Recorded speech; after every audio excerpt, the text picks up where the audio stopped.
Good morning everybody.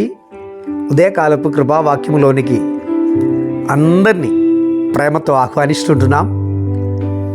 దేవుడు మనకు సహాయమై, కేడమై, డాలునై, కోటగా, అండగా ఈ పగలుండి నడిపించునుగాక. ఆ దేవుడు మనకు సమాధానమును, సౌఖ్యమును, ఆరోగ్యమును, బలమును ధారాళముగా ఈ దినమందు వర్ధుల చేయునుగాక. ఆ దేవుడే మన ప్రయాణములో మనకు తోడుగా ఉండునుగాక.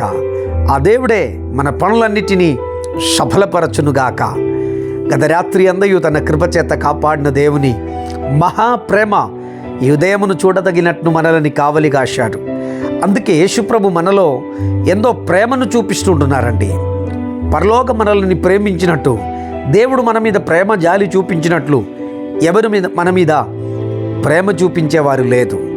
ఏదెన్ తోటలో మానవుని ఆ ప్రేమను అనుభవించడానికి దేవుడు తన సారూప్యం చెప్పిన సృజించిన మానవుడు పాపం చేస్తూ దేవునికి దూరం అయిపోయాడు. ఆ దేవుడే మనల్ని మరలా తన సాన్నిధ్యంలోనికి నడిపించదగినట్లు తండ్రి అయిన దేవుడు తన ఏకైక కుమారుని లోకములోనికి పంపించాడు. అందుకే యెషయా ప్రవచన గ్రంథం 64వ అధ్యాయం 8వ వచనం ఇలా సెలవిచ్చుచున్నాడు.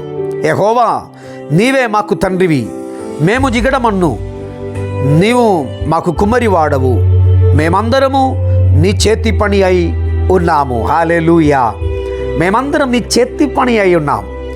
ఏదెన్ తోటలో తన చేతుల ద్వారా తయారు చేసినటువంటి మట్టితో తయారు చేసిన మానవుడు పాడైపోగా, హల్లెలూయా, ఆ పాడైపోయినటువంటి మట్టిని మరొక మానపాత్రగా మార్చడానికి పరలోకమును విడిచిన యేసు ప్రభు లోకములో ఒక శిశువుగా జన్మించినారు.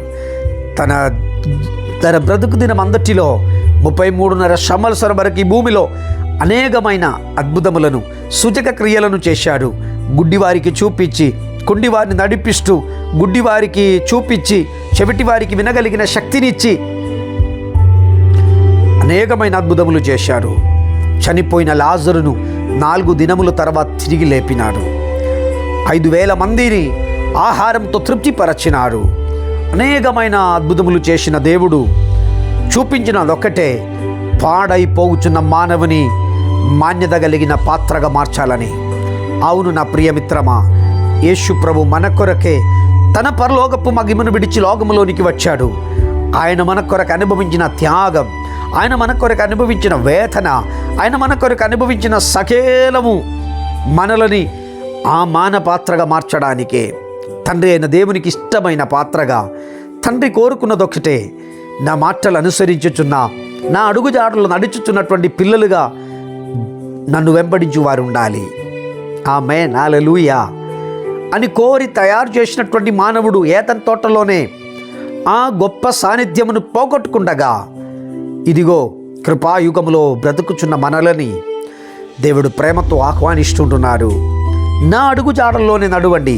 యేసు ప్రభు ఇతరులని పొడుమని, ఇతరులని హత్య చేయుమని, ఇతరులని నాశం కోరుమని ఎప్పుడు చెప్పలేదు. యేసు ప్రభు చెప్పినదొక్కటే, నేనే మార్గమును, నేనే సత్యమును, నేనే జీవమునై ఉన్నారు. నేనే మార్గం. ఆ మార్గములో నడవడానికి ఇష్టపడుచున్నటువంటి వారు సత్యమును కనిపెట్టుకుంటారు. సత్యములో నడుచుచున్నటువంటి వారు జీవమును కనుక్కుంటారు. నిత్య జీవమును మన కొరకు ఇవ్వడానికి వచ్చిన ప్రభును వెంబడించు వారిగా మనం మారాలని ప్రభు ఆశిస్తున్నాడు. ఈ ఉదయకాల సమయం పాడైపోయిన నీ జీవితాన్ని, ఎవరికి అవసరం లేదు, నేనెందుకు ఇక భూమి మీద బ్రతకాలని కోరుచున్నా, నిన్ను బ్రతికించడానికి, నిన్ను జీవములో ప్రవేశపెట్టడానికి, నీ స్థితిని మార్చడానికే ప్రభు ఈ ఉదయకాల సమయం నీతో మాట్లాడుచున్నారు. ప్రభుని మాటలు నీ హృదయమును ఈ పగల్ మేలుతో తృప్తిపరచ తగినదై ఉంటుంది. స్తోత్రం, హల్లెలూయా. ఒక పాడైపోతున్నటువంటి మట్టిని తిరిగి మాన్యత కలిగిన పాత్రగా మార్చదగిన ఉత్తముడవైన యజమానుడవై ప్రభు మన కోసం ఉన్నాడు. అందుకే యేసు ప్రభు వారి బ్రతుకు దినములలోనే సదూకెలు, పరిసయ్యులు, సమాజ పెద్దలు, మత నేతలు, అధికారులు అందరూ కలిసి ఒక స్త్రీని యేసు ప్రభు ఉన్నటువంటి చోటకు పట్టుకొని వచ్చారు. వారు ఒట్టిగానే రాలేదు. వాళ్ళ చేతిలో రాళ్లతోనే వారు వచ్చారు. దేనికోసం తెలుసా?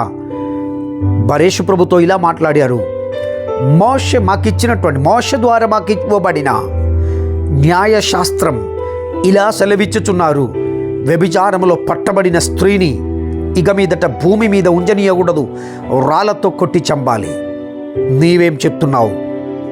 అవును, ప్రభు ఒకటే మాట చెప్పారు, నేను పాడైపోయిన వారిని వెతికి రక్షించడానికి, నశించు దాన్ని వెతికి రక్షించడానికి, పాడైపోగుచున్న జిగట మట్టిని మాన్యత కలిగిన పాత్రగా మార్చడానికి వచ్చిన నన్నే మీరు ఇలా అడుగుతున్నాడా అనే ఉద్దేశంతో చెప్పారు. మీలో పాపం లేనివాడు మొదటి రాయిని వేయుడి. స్తోత్రం. నా ప్రియమిత్రమా, నిన్ను చూచి అపకాశముతో, నిన్ను చూచి నిందలు మోపుతూ నీ పరాజయం కోరుచున్నటువంటి వారి ఎదుట నిన్ను మాన్యత కలిగిన పాత్రగా మార్చడానికి ప్రభు మాత్రమే ఉన్నాడు. యేసయ్యకు మాత్రమే అది సాధ్యం. యేసయ్య ఈ ఉదయకాల సమయం అది చేయడానికి సమర్థుడవై ఉన్నాడు. ఆ ప్రభు కోరుచున్నది ఒకటే, నా మాటలు వింటున్నటువంటి పిల్లలుగా నా అడుగు జాడల్లో వారు నడవాలని దేవుడు ఆశిస్తున్నాడు. అలా మీరు ఈ ఉదయకాల సమయం కోరినేడలా ఆయన అడుగు జాడల్లో నడవండి. చేయవలసినది ఒకటే, ఆయన ఆజ్ఞలను, ఆయన కట్టడలను పాటించే వారిగా, శత్రువులను కూడా ప్రేమించదగిన మనస్సు కలిగి, విశాలమైనటువంటి మనస్సు కలిగి, ప్రేమతో సాధించలేనిది ఏమీ లేదు, దేవుని ప్రేమ కలిగిన వారై ఈ ఉదయకాల సమయం మనం బ్రతుకుటకు దేవుడు మనకు సహాయం చేయునుగాక. నిన్ను దూషించేవారు ఉండొచ్చు, నిన్ను నిందించేవారు ఉండొచ్చు, నిన్ను అపహసించేవారు ఉండొచ్చు, నీ పరాజయం కోరేవారు ఉండొచ్చు. కానీ నీతో కూడా ఉన్నవాడు, నీవెక్కడికైతే చేరుకున్నారో ఆ స్థలం దేవుని సన్నిధి కలిగిన స్థలం. అక్కడ నీకు కావాల్సిన ఓదార్పు దొరుకుతుంది, అక్కడ నీకు కావాల్సినటువంటి విడుదల కలుగుతుంది, అక్కడ నీకు కావాల్సినటువంటి పునరుజ్జీవం కలుగుతుంది. నా ప్రియమిత్రమా, నీవు దేవుని సన్నిధిని విడిచిపెట్టి మానవుని వెనకాల తిరగడం నీవు మానేస్తే నిశ్చయముగా నిన్ను ఫలించేటి కొమ్మగా దేవుడు మార్చేస్తాడు. ఏ విధమైనను పట్టబడి కావచ్చు, నెట్టబడి కావచ్చు, కొట్టబడి కావచ్చు, నీవు దేవుని సన్నిధికి వచ్చినట్లయితే అక్కడ నీకొక టర్నింగ్ పాయింట్ కలుగుతుంది. నా ప్రియమిత్రమా, ఈ ఉదయం ప్రభు ప్రేమించి మీతో మాట్లాడుచున్నది ఒకటే, ఆయన చేతిలో నీవు దీన మనస్సు కలిగి జిగటమట్టి వలె, అయ్యా నీకిష్టమైన పాత్రగా నన్ను మార్చుము అని చెప్పదగినట్లు నీ జీవితమును సమర్పించగలడా? నీ ఉద్యోగములో కావచ్చు, నీ వ్యాపారంలో కావచ్చు, నీ కుటుంబ సమస్యలు కావచ్చు, అప్పుల బాధలతో నీ నలిగిపోవచ్చున్న వ్యక్తి కావచ్చు, పిల్లల భవిష్యత్తు ఏమవుతుందో అని, నా కుటుంబం ఇక ఉంటుందా లేదా అని నీవు అనుకున్నటువంటి స్థితిలో నీవు ఉండొచ్చు. కానీ ఉదయకాల సమయం ప్రభు నీలో నుండి కోరుచున్నది ఒకటే, నీ అహంకారమును విడిచిపెట్టి, అవిధేయతను విడిచిపెట్టి దేవుని సన్నిధానంలో నమ్మకత కలిగి, విధేయత కలిగి, ప్రేమ కలిగి, సమర్పణ కలిగి, సమాధానముతో ప్రభును వెంబడించదగినట్లు జిగటమట్టి వలె ఆయన చేతిలో సమర్పించండి. నేను మీ కొరకు ప్రార్థన చేయబోచున్నాను. పరిశుద్ధుడా పరమ తండ్రి, నీకు స్తోత్రం. ఉదయకాల సమయం మాతో మాట్లాడిన వచనమును బట్టి నీకు స్తోత్రం. అయ్యా, నీవు మాకు తండ్రిగా ఉండాలి, నీవు మాకు యజమానుడిగా ఉండాలి. దేవా, మేము నీ చేతిలో జిగటమట్టి వలె విధేయత కలిగిన వారై మారాలి. ఈ దినమందు దేవా, నీ కార్యమును మేము చూడతగినట్లు అందరినీ ఆశీర్వదించండి. దేవా, ఈ వచనము చేత ప్రతి ఒక్కరు దీవింపబడుదురుగాక. ఈ వచనం ప్రతి ఒక్కరిలో సమాధానం కలిగింపజేయుచున్నదై మార్చబడుదురుగాక. దేవా, నీ కృప చేత ఈ దినమందు మమ్మల్ని నడిపించి ఆదరించుమని ప్రభునామమున ప్రార్థించి వేడుకుంటున్నా పరమ తండ్రి.